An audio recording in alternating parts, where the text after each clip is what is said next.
ഇൻഷാ അല്ലാഹ് ഈ മാസം വളരെ പ്രധാനപ്പെട്ട മാസമാണ്. കാരണം മഹദിയായ ആയിഷ സിദ്ദീഖ റളിയല്ലാഹു അൻഹ പറയുന്നത് കാണാം, അള്ളാന്റെ റസൂൽ ഏറ്റവും കൂടുതൽ നോമ്പനുഷ്ഠിച്ച മാസം ഈ മാസമായിരുന്നു.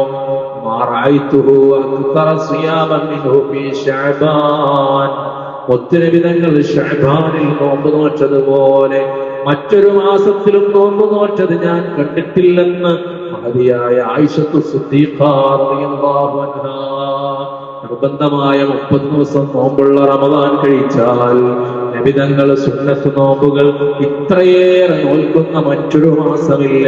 മാത്രമല്ല കാന യസൂമു ശഅബാന കുല്ലഹ്, നബി തങ്ങൾ ശഅബാൻ പൂർണ്ണമായും നോമ്പ് നോൽക്കാറുണ്ടായിരുന്നു എന്നും ആയിഷ ബീവി ഉദ്ധരിക്കുന്ന ഹദീസിൽ കാണാം. ശഅബാൻ മുഴുവനായി മുസ്ലിം തങ്ങൾ നോമ്പ് നോറ്റിരുന്നു. അല്ല, ശഅബാനിന്റെ ഒട്ടുമിക്ക ദിവസങ്ങളും ഹബീബായ നബി തങ്ങൾ നോമ്പ് നോറ്റിരുന്നു എന്ന് ഹദീസിൽ നമുക്ക് കാണാം. നബി തങ്ങളോട് ചോദിച്ചു, എന്താണ് നബിയെ അങ്ങ് ഈ മാസം മാത്രം ഇത്രമാത്രം നോമ്പ് കൊണ്ട് ധന്യമാക്കാൻ കാരണം? ഈ ശഅബാൻ മാസത്തിനെ ഇത്രമാത്രം ശ്രദ്ധിക്കാനുള്ള കാരണം എന്താണ്? അള്ളാന്റെ റസൂല് പറയാണ്, ശഅബാൻ മാസം എന്ന് പറയുന്നത് നാലിക ശഹ്റുൻ യുഗ്ഫലുൻ നാസു അൻഹു ബൈന റജബിൻ വ റമളാൻ. ഈ ശഅബാൻ എന്ന് പറയുന്നത് ഒരു മാസമാണ്. ഈ മാസം റജബിന്റെയും റമളാനിന്റെയും ഇടയിലായതുകൊണ്ട് തന്നെ പലരും ഈ മാസം അശ്രദ്ധമാക്കി കളയുന്ന മാസമാണ്. ശഅബാൻ അശ്രദ്ധമായി പോകുന്ന മാസമാണ്. ശരിയാണ്. കാരണം ശഅബാനിന്റെ മാസപ്പിറവി കണ്ടത് നമ്മൾ പലരും ചിലപ്പോൾ അറിഞ്ഞിട്ടുണ്ടാവണമെന്നില്ല. നമ്മളൊക്കെ അറിഞ്ഞിട്ടുണ്ട്, പക്ഷെ എന്നാലും അധിക ആളുകളും ശ്രദ്ധയിൽ വന്നിട്ടുണ്ടാവൂല ശഅബാൻ വന്നു എന്നത്. എന്നാൽ റജബ് വന്നത് അങ്ങനെയല്ല.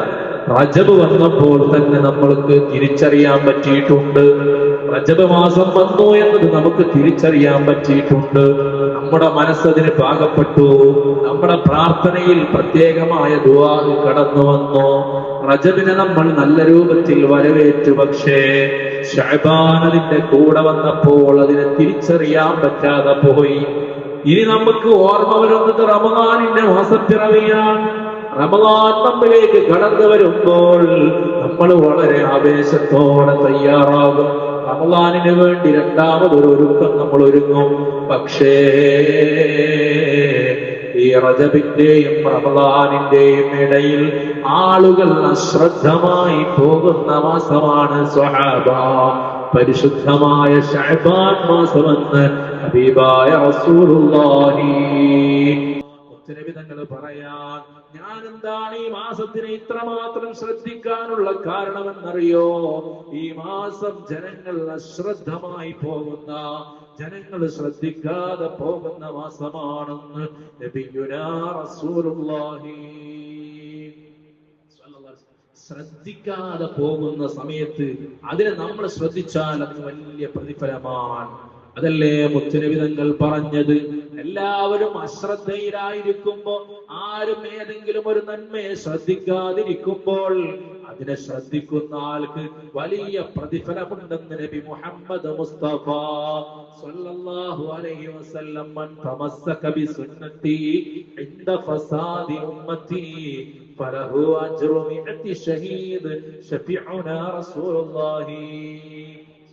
എന്റെ ഉമ്മത്ത് ഫസാദാകുമ്പോ, അവസാന കാലഘട്ടം വരുമ്പോ, ഫസാദാകുമ്പോ, സുന്നത്തുകൾ നഷ്ടപ്പെട്ടു പോകുമ്പോ, സുന്നത്തുകളെ ആളുകൾ മാറ്റിവെക്കുമ്പോ, അതിനെ നിസ്സാരവൽക്കരിക്കുമ്പോ, ആരെങ്കിലും എന്റെ സുന്നത്തിനെ മുറുകെ പിടിച്ചാൽ അവന് 100 ഷഹീദിന്റെ പ്രതിഫലമുണ്ടെന്ന് നബി മുഹമ്മദ് മുസ്തഫ സല്ലല്ലാഹു അലൈഹി വസല്ലം. 100 ഷഹീദിന്റെ പ്രതിഫലമാണ്. മുത്തുനബി തങ്ങൾ പറഞ്ഞല്ലോ കച്ചവടത്തിനെ കുറിച്ച്. കച്ചവടം എന്ന് പറഞ്ഞാൽ ഏറ്റവും കൂടുതൽ വഞ്ചനകൾ നടക്കുന്ന, കളവ് പറയൽ നടക്കുന്ന, ലാഭത്തിന് വേണ്ടി എന്തും ചെയ്യാൻ മടിക്കാത്തൊരു മേഖലയാണ് കച്ചവടം. കച്ചവടം എന്ന് പറയുന്നത് ഇപ്പൊ പേടിയാണ്. എവിടെ പോയി വാങ്ങിയാലും പറ്റിക്കപ്പെടാൻ സാധ്യതയുണ്ട് എന്ന് എല്ലാവരുടെയും മനസ്സിലുള്ള ഒരു ധാരണയാണ്. എവിടെയും പറ്റിക്കപ്പെടാൻ സാധ്യതയുണ്ട്. ഒറിജിനൽ എന്ന് പറഞ്ഞ് ഡ്യൂപ്ലിക്കേറ്റ് വിൽക്കുന്ന കാലം, ഇത്ര വില എന്ന് പറഞ്ഞ് ഇല്ലാത്ത വിലക്ക് വിൽക്കുന്ന കാലം, അങ്ങനെ അങ്ങനെ പറ്റിക്കപ്പെടുന്ന കച്ചവടത്തിന്റെ കൂട്ടത്തിൽ അള്ളാന്റെ റസൂല് പറയുന്ന ഒരു കച്ചവടമുണ്ട്. അത്താജിറുസ് സദൂഖുൽ അമീൻ مع النبيين والصديقين والشهداء നബി മുഹമ്മദ് മുസ്തഫ സല്ലല്ലാഹു അലൈഹി വസല്ലം നിങ്ങൾ പറയുന്നതായിട്ട് കാണാം. അത്താജിറുസ് സദൂഖുൽ അമീൻ, അത്താജിർ ഒരു കച്ചവടക്കാരൻ. എങ്ങനത്തെ കച്ചവടക്കാരനാണ്? അസ്സദൂഖു സത്യം പറയുന്ന, സത്യം മാത്രം പറയുന്ന കച്ചവടക്കാരൻ. അൽ അമീൻ വിശ്വസ്തനാണ്. അവനെ നമുക്ക് വിശ്വസിക്കാൻ പറ്റും. അവൻ പറഞ്ഞാൽ അത് സത്യമായിരിക്കും. അവൻ നമ്മളെ വഞ്ചിക്കുകയില്ല. അങ്ങനെയുള്ള കച്ചവടക്കാരൻ അവന്റെ പ്രതിഫലം എന്തെന്നറിയോ? നാളെ മഹ്ശറയിൽ അല്ലാഹുവിന്റെ റസൂല് പറയാണ് മഅൻ നബിയീന വസ്സുദ്ദീഖീന വശുഹദാ. നിസ്കരിച്ചോയും നോമ്പോറ്റോയും പ്രതിഫലമല്ല പറഞ്ഞത്, കച്ചവടക്കാര പ്രതിഫലമാണ്. പക്ഷേ കച്ചവടക്കാരൻ ആരായിരിക്കണം? കളവൻ പറയാൻ പാടില്ല, സത്യമേ പറയാവോ, ആരെയും വഞ്ചിക്കരുത്, പറ്റിക്കരുത്, വിശ്വസ്തനായിരിക്കണം. ആ ക്വാളിറ്റിയുള്ള ഒരു കച്ചവടക്കാരനാണെങ്കിൽ നാളെ അവന്റെ സ്ഥാനം അമ്പിയാക്കന്മാരോടുകൂടെ, ശുഹദാക്കളോടുകൂടെ, സിദ്ദീഖുകളോടുകൂടെയാണെന്ന് ഹബീബായ നബി മുഹമ്മദ് മുസ്തഫ തൗഫീഖ് നൽകണേ അല്ലാഹ്. ആളുകൾ അശ്രദ്ധയിലായിരിക്കുമ്പോൾ നമ്മൾക്ക് ശ്രദ്ധ വേണം. ആ നേരത്ത് നല്ല ശ്രദ്ധയിലായിരിക്കണം. അതിന് വല്ലാത്ത എല്ലാരും ചെയ്യാൻ, ആ കൂട്ടത്തിൽ നമ്മളും ചെയ്യാൻ, അതിന്റെ പ്രതിഫലമല്ല. ആരും ചെയ്യണില്ല, എന്നാൽ ഞാനത് ചെയ്യട്ടെ എന്ന് വിചാരിച്ച് ഒരു നന്മയിലേക്ക് ആരും വരാതിരിക്കുമ്പോ നമ്മളതിന് മുന്നിട്ടിറങ്ങിയാൽ ഇതിന്റെ പ്രതിഫലം സാധാരണ പ്രതിഫലമല്ല. അത് അള്ളാഹു നൽകുന്ന ഒരു ഔദാര്യമാണ്. അല്ലാഹുവേ ഒരുപാട് നന്മകൾ ചെയ്യാൻ ഞങ്ങൾക്ക് നീ തൗഫീഖ് നൽകണേ അല്ലാഹ്. അങ്ങനെയാണ്. ആരുമില്ലാത്ത സമയത്ത് അത് ചെയ്തു കൊടുക്കാൻ നമുക്ക് പറ്റിയാൽ, ആരും അത് ചെയ്യാനില്ല, എന്തെങ്കിലും ഒരു കാര്യത്തിൽ സദസ്സിലോ അല്ലെങ്കിൽ ഉസ്താദമാർ എവിടെയെങ്കിലും ഒരു കാര്യം ഏറ്റെടുക്കാൻ ആരെങ്കിലും ഉണ്ടോ എന്ന് ചോദിക്കുമ്പോൾ ചിലപ്പോ ആരും ഉണ്ടാവില്ല. ചിലപ്പോ വലിയ സാമ്പത്തിക വിഷയമായിരിക്കും, അല്ലെങ്കിൽ താങ്ങാൻ പറ്റാത്ത വിഷയമായിരിക്കും, അല്ലെങ്കിൽ ഭക്ഷണത്തിന്റെ വിഷയമോ അങ്ങനെ എന്തെങ്കിലുമൊക്കെ ആയിരിക്കും. ആ സമയത്ത് അതിപ്പോ ഞാൻ വേണ്ട എന്ന് പറഞ്ഞ് ഇങ്ങനെ മാറി നിൽക്കുമ്പോ ആരെങ്കിലും ഒരാൾ അതിന്റെ കൂട്ടത്തിൽ നിന്ന് എഴുന്നേറ്റ് നിൽക്കും, ഞാനത് ഏറ്റോളാം എന്ന് ആത്മാർത്ഥമായി പറഞ്ഞാൽ അള്ളാഹു അതിന് നൽകുന്ന പ്രതിഫലത്തിന് കയ്യും കണക്കുമില്ല. വല്ലാത്ത പ്രതിഫലമാണ് അതിന് നൽകപ്പെടുക. അതിന്റെ കാരണം പറഞ്ഞത്, ആ ജനങ്ങൾ അതിനെ തൊട്ട് അശ്രദ്ധമായി, ജനങ്ങൾ അതിനെ തൊട്ട് പിന്തിരിഞ്ഞു നിൽക്കുമ്പോൾ അത് ചെയ്യുക എന്നുള്ളതാണ്. അതാണ് ഷഅബാനിന്റെ പ്രത്യേകത. മുത്തനബി തങ്ങൾ ഇത്രമാത്രം ഷഅബാനിനെ ബഹുമാനിക്കാൻ, ഇത്രമാത്രം നോമ്പ് കൊണ്ട് ധന്യമാക്കാനുള്ള കാരണം ചോദിച്ചപ്പോ ഫീഹി യുഗ്ഫറുൻ നാസു ഫീഹി, ജനങ്ങൾ അതിൽ അശ്രദ്ധമായി കൊണ്ടിരിക്കുന്നതാണ് എന്നാണ്. അതുകൊണ്ടല്ലേ മുത്തനബി തങ്ങൾ പറഞ്ഞത് അഹബ്ബുൽ ബിലാദി ഇലല്ലാഹി മസാജിദുഹാ, നാടുകളിൽ വെച്ച്, സ്ഥലങ്ങളിൽ വെച്ച് അല്ലാഹുവിന് ഏറ്റവും ഇഷ്ടപ്പെട്ട സ്ഥലം അത് പള്ളിയാണെന്ന് നബി മുഹമ്മദ് മുസ്തഫ സല്ലല്ലാഹു അലൈഹി വസല്ലം. എന്നാൽ അബ്ഗദുൽ ബിലാദി ഇലല്ലാഹി അസ്വാഖുഹാ, അല്ലാഹുവിന് ഏറ്റവും വെറുപ്പുള്ള സ്ഥലം, ഭൂമിയിൽ വെച്ച് അല്ലാഹുവിന് ഏറ്റവും വെറുപ്പുള്ള സ്ഥലം അത് അങ്ങാടികളാണെന്ന് നബി മുഹമ്മദ് മുസ്തഫ സല്ലല്ലാഹു അലൈഹി വസല്ലം. അല്ലാഹുവിന് ഏറ്റവും വെറുപ്പുള്ള സ്ഥലം അങ്ങാടികളാണ്. കാരണം അങ്ങാടികളിൽ എല്ലാവിധ തോന്നിവാസങ്ങളും നടക്കുന്ന സ്ഥലമാണ് അങ്ങാടികൾ.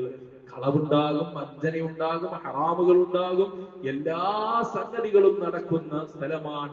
ഏഷണി, പരദൂഷണം, ഈബത്ത്, നമീമത്ത്, കച്ചറകൾ എല്ലാം ഒരുമിച്ച് കൂടിയ ഒരു സ്ഥലമാണ് അങ്ങാടി. ഏതങ്ങാടിയിൽ ചെന്നാലും ഏതെങ്കിലും പീഡികക്കൊലായിലിരുന്ന്, അല്ലെങ്കിൽ ഏതെങ്കിലും കടകളുടെ മുന്നിലിരുന്ന് ആരെങ്കിലും ഒക്കെ അങ്ങോട്ടും ഇങ്ങോട്ടും പറയാനുണ്ടാകും. ബസ് സ്റ്റോപ്പുകളിലിരുന്ന് പറയാൻ ആളുണ്ടാകും. ഇന്നതൊക്കെ കുറെ മാറ്റാണ്. ഇന്ന് ഓരോരുത്തരും അവനവന്റെ തിരക്കിലാണെങ്കിലും ചില സ്ഥലങ്ങളിലൊക്കെ അങ്ങാടികൾ അങ്ങനെ കാണാം. അങ്ങാടികൾ അതിനുവേണ്ടി ആളുകൾ കച്ചകെട്ടി ഇറങ്ങുന്ന സ്ഥലമാണ് അങ്ങാടികൾ. അതുകൊണ്ടല്ലേ മുത്തുനബി തങ്ങൾ പറഞ്ഞത് അബ്അദുൽ ബിലാദി ഇലല്ലാഹി അസ്വാഖുഹാ, നാടുകളിൽ വെച്ച്, സ്ഥലങ്ങളിൽ വെച്ച് അല്ലാഹുവിന് ഏറ്റവും വെറുപ്പുള്ള സ്ഥലം അത് അങ്ങാടികളാണെന്ന് നബി മുഹമ്മദ് മുസ്തഫ സ്വല്ലല്ലാഹു അലൈഹി വസല്ലം. കാരണം അങ്ങാടിയിൽ നിന്ന് ആർക്കും നല്ലത് ചെയ്യണം ഓർമ്മ ഉണ്ടാവില്ലല്ലോ.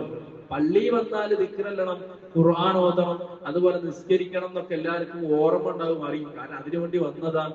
എന്നാൽ അങ്ങനെ നിസ്കാരമൊക്കെ കഴിഞ്ഞ് അങ്ങാടിയിൽ എത്തിയാലും അവിടുന്ന് ഇന്നത് പറയരുത്, ഇന്നത് ചെയ്യരുത് എന്ന ചിന്തകളൊന്നും ഉണ്ടാവില്ല. നമ്മൾ പോയ അതിന് എന്തെല്ലാം ചെയ്യാൻ പറ്റുമോ അതൊക്കെ ചെയ്ത് തിരിച്ചു പോരാ എന്നല്ലാതെ അവിടെ എത്തിയാൽ നമുക്ക് പടച്ചോൻ ഓർമ്മ ഉണ്ടാവൂല, ആരും ഓർമ്മ ഉണ്ടാവൂല.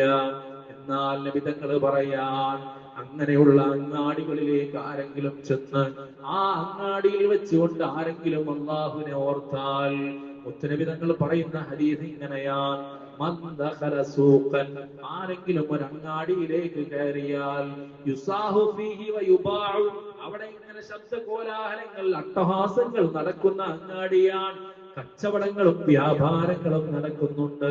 ആ അങ്ങാടിയിലേക്ക് ആരെങ്കിലും കയറി ചെന്നുകൊണ്ട് ഫഖാല, അങ്ങാടിയിൽ വെച്ചൊരാൾ പറഞ്ഞാൽ, ലാ ഇലാഹ ഇല്ലല്ലാഹു വഹ്ദഹു ലാ ശരീക ലഹു ലഹുൽ മുൽക്കു വലഹുൽ ഹംദു യുഹ്യി വയുമീതു വഹുവ ഹയ്യുൻ ലാ യമൂത്ത് ബിയദിഹിൽ ഖൈർ വഹുവ അലാ കുല്ലി ഷൈഇൻ ഖദീർ എന്ന ദിക്ർ പറഞ്ഞാലുള്ള പ്രതിഫലം എത്രയാണ്?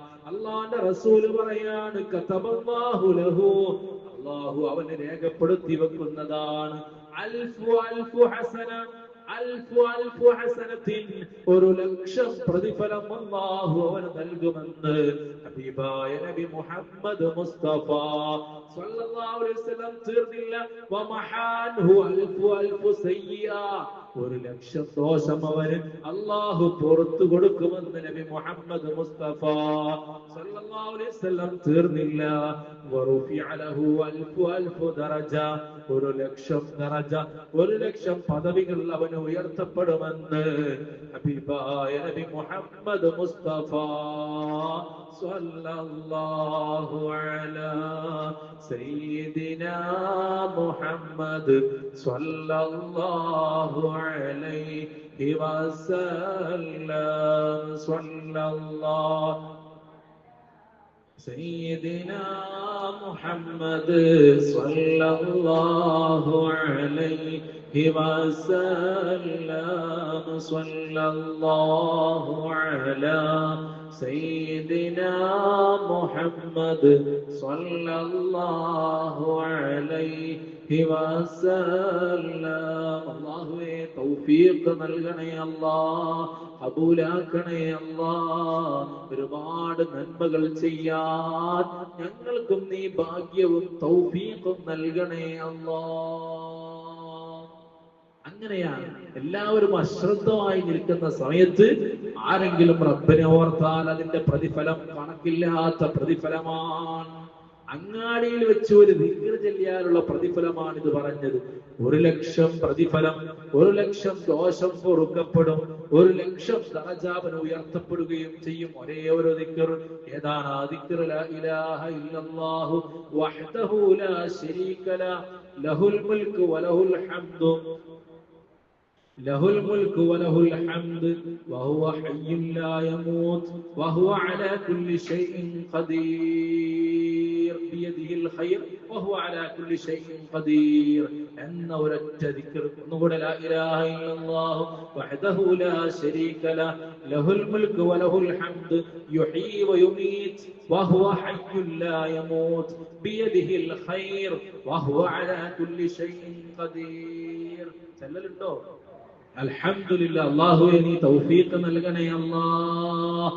ഈ ഒരു ദിക്റിനുള്ള പ്രതിഫലം ഇത്രയാണ്. എന്താ അതിന്റെ കാരണം? നമുക്ക് അതിന്റെ കാരണം നോക്കേണ്ടത്. എന്താ അതിന്റെ കാരണം? ജനങ്ങൾ അവിടെ അശ്രദ്ധവാന്മാരാണ്. പടച്ചോനെ ഓർക്കാൻ വേണ്ടി അല്ല അങ്ങാടി പോണത്. അങ്ങാടി പോണത് സാധനം വാങ്ങാനോ വേറെ എന്തെങ്കിലും തിരക്കിനോ എന്തെങ്കിലും ആവശ്യത്തിനായിരിക്കും. ആ സമയത്തും പടച്ചോനെ ഓർക്കാൻ അവിടെ സമയം കണ്ടെത്തിയാൽ അള്ളാഹു അതിന് വല്ലാത്ത പ്രതിഫലമാ നൽകുന്നത്. സ്വഹാബത്ത് പറയുന്നതായി കാണാം, ഞങ്ങളൊക്കെ അങ്ങാടിയിലേക്ക് ചെല്ലും, ചിലപ്പോ ഒരാവശ്യമില്ലാതെ അങ്ങാടി പോകും. എന്തിനു വേണ്ടി? ഈ ദിക്ർ ചെല്ലാൻ ഞങ്ങൾ അങ്ങാടിയിലേക്ക് പോകാറുണ്ടായിരുന്നു എന്ന് സ്വഹാബത്ത് പറയുന്നത് കാണാം. അങ്ങാടിയിൽ കൂടെ ഒന്ന് പോയി പോരും. എന്തിനു വേണ്ടിയിട്ട്? പോയിട്ട് ഈ ദിക്ർ ഒരു 4-5 പ്രാവശ്യം ചൊല്ലി പോരും. അങ്ങനെ ചൊല്ലിയാൽ എത്ര വലിയ പ്രതിഫലമാണ്. അവര് പറയുന്നത് ഇത് മനസ്സിൽ ചെല്ലിയാ മതി, കൽബിൽ ചെല്ലിയാ മതി. എന്നാൽ ഇത് ഉറക്ക ചെല്ലാറുണ്ടായിരുന്നു സ്വഹാബത്ത്. സ്വഹാബത്തെ കിറാമി ദിക്ർ അങ്ങാടിയിൽ ചെന്ന് ഉറക്ക ചെല്ലും. അവരങ്ങാടിയിൽ ചെന്ന് തക്ബീർ ചൊല്ലും. അങ്ങാടിയിൽ വെച്ചുകൊണ്ട് ഉറക്ക തക്ബീർ ചൊല്ലാറുണ്ടായിരുന്നു സ്വഹാബത്ത് എന്ന് നമുക്ക് കാണാം. എന്തിനാണ് അങ്ങനെ ഉറക്ക ചെല്ലുന്നത്? അങ്ങനെ ഉറക്ക ചെല്ലുമ്പോ അശ്രദ്ധമായി നിൽക്കുന്ന സ്വഹാബത്ത് കൂടെ ഉണ്ടാകും. കച്ചവടത്തിന്റെ തിരക്കിൽ, കച്ചവടത്തിന്റെ ചൂടിൽ റബ്ബിനെ മറന്നു പോകുന്ന, അല്ലെങ്കിൽ അശ്രദ്ധയിലേക്ക് പടച്ചോനെ എന്നുള്ള ഓർമ്മയിൽ നിന്ന് മാറി നിൽക്കുന്ന ആളുകൾ ഉണ്ടാകും.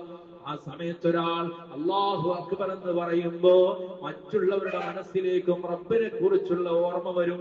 അവരും പറയും അല്ലാഹു അക്ബർ എന്ന് പറയുമ്പോ ഈ പറഞ്ഞ വ്യക്തി മറ്റുള്ളവർക്കും പറയാൻ കാരണക്കാരനായി മാറുകയാണ്. ഇയാൾ പറഞ്ഞു, ഇയാൾ പറഞ്ഞത് മറ്റുള്ളവർ പറയാൻ കാരണവുമായി. അതിന്റെ പ്രതിഫലവും ഈ പറഞ്ഞ ആൾക്ക് കിട്ടും എന്നതുകൊണ്ട് തന്നെ സ്വഹാബത്ത് അങ്ങാടിയിൽ ചെന്നാൽ വലിയ ഒച്ചത്തിൽ തക്ബീറുകൾ ചെല്ലാറുണ്ട് എന്ന് ഹദീസുകളിൽ നമുക്ക് കാണാൻ കഴിയും. ഈ ദിക്റിന്റെ മഹത്വം മനസ്സിലാക്കിയപ്പോ സ്വഹാബത്തെല്ലാം ഇതിന്റെ പ്രതിഫലം നേടിയെടുക്കാൻ വേണ്ടി അങ്ങാടിയിലേക്ക് ചെല്ലാറുണ്ടായിരുന്നു. അല്ലാഹുവേ, ഞങ്ങൾ ആയുസ്സിലെ മുഴുവൻ സമയവും നിന്നെ ഓർക്കാനും നിന്റെ ദിക്റിലായി ജീവിക്കാനും ഞങ്ങൾക്ക് നീ തൗഫീഖ് നൽകണേ അല്ലാഹ്, തൗഫീഖ് നൽകണേ അല്ലാഹ്, തൗഫീഖ് നൽകണേ അല്ലാഹ്.